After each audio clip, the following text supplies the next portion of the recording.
네, 안녕하세요. 반갑습니다. 용호입니다.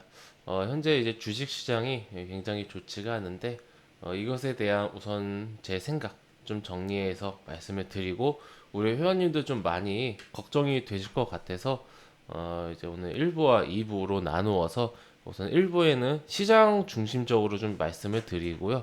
그리고 2부에서는 이러한 좀 조정 장세에서 우리가 어떠한 좀 마인드를 가지고 가야 하는가, 현재 이제 하락장이라고 해서 무조건 다 똑같은 그런 하락장이 아니기 때문에 우리가 조금 이제 대응할 수 있는 그러한 어떤 마인드적인 부분까지 좀 함께 설명을 드리려고 합니다.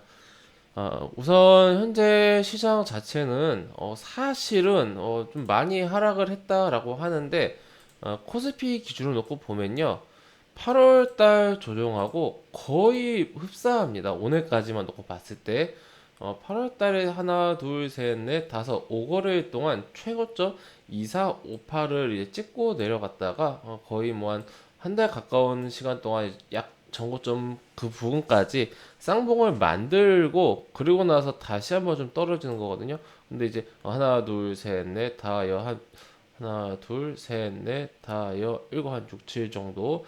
그러니까 그 8월 달에 나왔던 하락보다 좀 하루 이틀 정도 더 깁니다. 기간적으로. 그렇다는 것은 8월 달에는 화끈하게 이제 하락했던 부분이 이번에는 조금 이제 크게 하락하기보다는 조금 나 쪼개서 하락을 했다라고 볼 수가 있겠고, 문제가 좀 되는 게 뭐냐면은 그때와 다르게 지금 우리 개인 투자자들이 좀 하락에 대해서 지수 자체만 말고 그냥 체감적으로 안 좋다라고 하는 게 종목이 조금 차이가 나서 그런 것 같아요.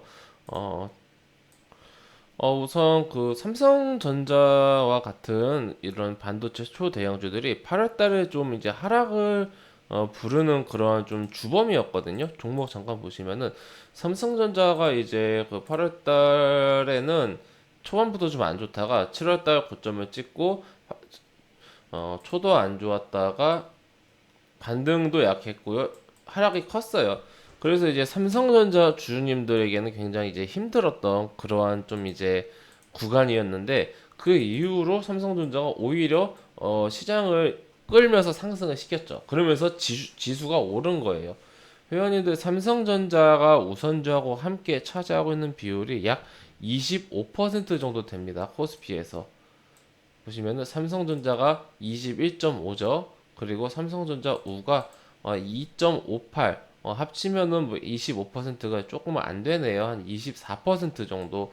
이렇게 약 한 4분의 1 정도, 4분의 1 정도 되는 덩치이기 때문에 삼성전자가 상승을 했는데 지수가 삼성전자가 전고점을 뚫고 올라가는데 더 많이 올라갔죠. 근데 지수가 이것보다 못했다 라는 것은 이게 무슨 뜻이냐면은 삼성전자가 이렇게 크게 상승했을 불구하고 지수가 같이 못 상승했다는 것은 삼성전자 이외의 종목들이 많이 하락을 했다라고 우리가 해석을 할 수가 있어요.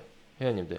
그러니까 이제 삼성전자 주주님들도 많이 계시겠지만은 최근 우리 개인 투자들이 코스피 대형주 중에서 많이 이제 인기가 있고 좋아했던 게 이러한 거죠. 너무 다들 아시는 2차전지 바이오 인터넷 게임 비빅이라고 해서 뭐 네이버 카카오, 뭐 삼성전자 셀트리온, SK 바이오팜, 그리고 뭐 LG화, 삼성 SDI, 그리고 뭐 SK 이노베이션 등등등 이런 종목들이 많이 이제 인기가 있고 많이 이제 재미를 보셨을 텐데, 이 8월 달에는 생각보다 많이는 하락을 안 했습니다. 삼성바이오로직스 보시면은 8월 달에는 지수가 하락해도 지수는 많이 하락하는데 뭐 거의 뭐 하락한 게 없었어요. 회원님들 보이시죠? 삼성전자 바이오로직스를 한다면 고점 대비해서 뭐 거의 하락한 게 없었습니다. 근데 이번에는 어떻습니까? 요 고점을 회복하지도 못하고 여기서부터 맞고 떨어진 거죠. 이게 그러니까 코스피 지수는 잘 생각하셔야 돼요. 이 코스피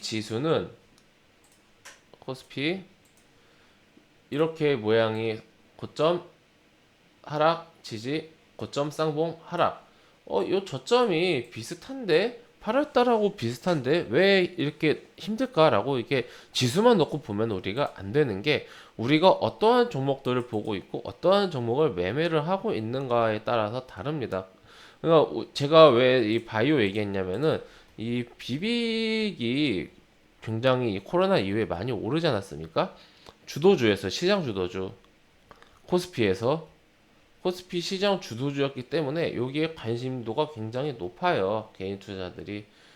그렇기 때문에 이 종목이 인기가 있는 거죠. 그리고 삼성전자나 SK 하이닉스 같은 경우는, 특히나 SK 하이닉스 같은 경우는 상승을 많이 못했기 때문에 조금 이제 좀 아쉬운 모습을 보여줬고, 개인 투자자분들 물론 주주님들 많으시겠지만은 그렇게까지 지금 최근에 인기가 있는 편은 아니었습니다. 예, 인기가 있는 종목에 아무래도 더 많은 관심이 쏠릴 수밖에 없으니까요. 그렇다라면은 지금 이렇게 왜 우리가 지수는 8월 달하고 비슷하고 별로 차이가 안 나는데 이렇게 우리가 실질적으로 체감되는 하락률은 클까? 이것에 대해서 어느 정도 이제 이 종목적으로 우리가 좀 접근을 할 수가 있다라고 우리 좀 볼 수 있겠고요. 그 LG 화학 같은 경우도 보시면은 이렇게 하락했다가 다시 쌍봉 만들고 이때 별로 하락 안 했죠. 근데 이 이후에 더 깊게 하락을 하지 않았습니까? 물론 이제 물적 분할 개별 이슈도 있긴 했습니다만은, 그러면 이제 물적 분할 이슈 없는 삼성 SDI를 놓고 보더라도 8월 달에 상승하고 조정이 나왔고 회복하지 못하고 더 깊게 하락을 하는 이런 모습을 보여주고 있죠. 좀 상태가 좋지가 않아요. 이노베이션은 더 심하고요. 그나마 이렇게 보면은 그 삼성 삼성이 아니라 LG 화학이 좀 낫다. 이렇게 좀 볼 수가 있겠고요. 물적 분할 이슈가 있음에도 불구하고, 뭐 카카오 같은 경우는 이제 8월 달에 이렇게 상승하다가 조금 하락하고 더 오히려 8월 말까지 크게 상승하고, 지금 이제 여기 8월 말부터 하락을 계속해서 하고 있다 보니까 상대적으로 지수가 상승했을 때 삼성전자를 비롯한 SK 하이닉스도 많이 상승했거든요. 삼성전자를, 현대차도 좀 많이 상승했어요. 현대차도 많이 상승했어요. 그러니까 이 8월 달과 9월 달에 코스피 대형주 주도주가 바뀌다 보니까 아무래도 앞전에 인기 있었던 종목들을 매매를 하다 보니까 조금 이제 다소 소외가 되었다라고 우리가 좀 생각을 할 수 있을 것 같고요. 그렇다라면은 현재 포지션에서 이 그 종목과 지수와의 어떤 괴리를 우리가 이제 인지를 했고, 오늘의 하락이 왜 이렇게 좀 나왔을까에 대해서 좀 설명을 드리자고 하면은, 저는 가장 큰 원인은 이 세계 증시의 영향, 특히 미국, 유럽, 이 영향이 있다라고 봅니다. 첫 번째 이유는. 두 번째는 이제 이건 이제 그 우리 국외 이슈죠. 국내 이슈. 국내 이슈가 이제 있는데, 우선 오늘 악재 말고요. 근본적으로 저는 명절 전까지 좀 시장이 안 좋거나 좀 지루해질 것 같다라고 미리 사전에 말씀을 드렸습니다. 근데 이제 대세 상승세에 나오는 조정이라고 말씀을 드렸죠. 국내 이슈로는 이제 명절이 연휴가 다가옵니다. 명절 연휴에는, 특히 추석 전에는 수급이 항상 안 좋았습니다, 회원님들. 그거는 이제 뭐 큰 하락이 안 나왔다고 하더라도 명절 전후로는 많은 그런 사람, 개인 투자자들이 이 주식 관심이 떨어져요. 다 이제 고향 가고 여행 가고 이렇게 벌초하고 이런 준비를 하기 때문에 상대적으로 평상시보다 관심도가 떨어집니다. 두 번째로는 올해로 내년이 되면은 대주주 요건이 3억으로 바뀝니다. 근데 이게 1인당이 아니라 직계 그 가족 다 포함이에요. 나가 있고 배우자가 있겠죠. 그리고 위로 이제 부모가 있고 위로 조부모가 있죠. 아래는 이제 자녀가 있을 거고, 요렇게 다 합쳐서 뭐 예를 들어서 삼성전자라고 하면 이게 3억이 되면 안 돼요. 그럼 이제 대주주가 되는 거예요. 그러니까 지금 요거 조금 이제 착각하시는 분들이 계시는데, 나만 3억이 안 된다고 되는 게 아니라 우리 직계 가족이 다 3억이 되면은 안 되는 거죠. 사실 안 되는 건 없죠. 세금 내면 되니까. 수익이 나야 세금 냅니다. 수익 안 나면 세금 안 내요. 이거 수익 안 나면 걱정 없습니다. 수익이 났을 때 세금을 내는 거니까 양도세를. 그러니까 요 부분을 지금 많은 그런 큰 손들이 예민하게 좀 하고 있단 말이에요. 그래서 이제 명절에 또 이제 온 가족이 오랜만에 모이거나 요즘에 또 이제 고향 잘 안 내려가니까 이 명절 연휴를 좀 통해서 그동안 부족했던 커뮤니케이션을 소통을 하다가 보면서 좀 어느 정도 이제 리밸런싱이라고 해야 될까요? 좀 매도세가 나와요. 그러니까 주식이 계속해서 매수를 하고 매도가 적어야 올라가고 매도세가 많고 매수세가 적으면 떨어지는 건데 우리가 연말로 가면 갈수록 매도세가 좀 이렇게 영향을 받을 수밖에 없습니다. 제가 그래서 이제 한 12월쯤에 연말에는 조금 이제 좀 조심을 하는 게 좋을 것 같다라는 관점으로 말씀을 드렸고 하지만은 이 12월 연말까지는 지금 9월이잖아요. 9월 말인데 요 기간까지 한 두 달 정도 두 달에서 한 세 달 사이 정도 기간이 남아 있습니다, 회원님들.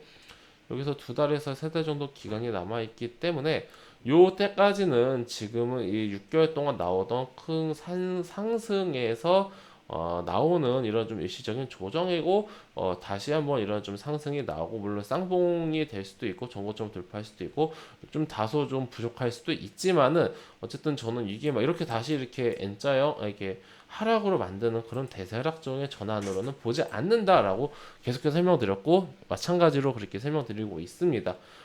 우선 오늘 지금 방금 이제 첫 번째 시간으로는 우리가 지금 이제 지수와 종목의 괴리를 공부했고요.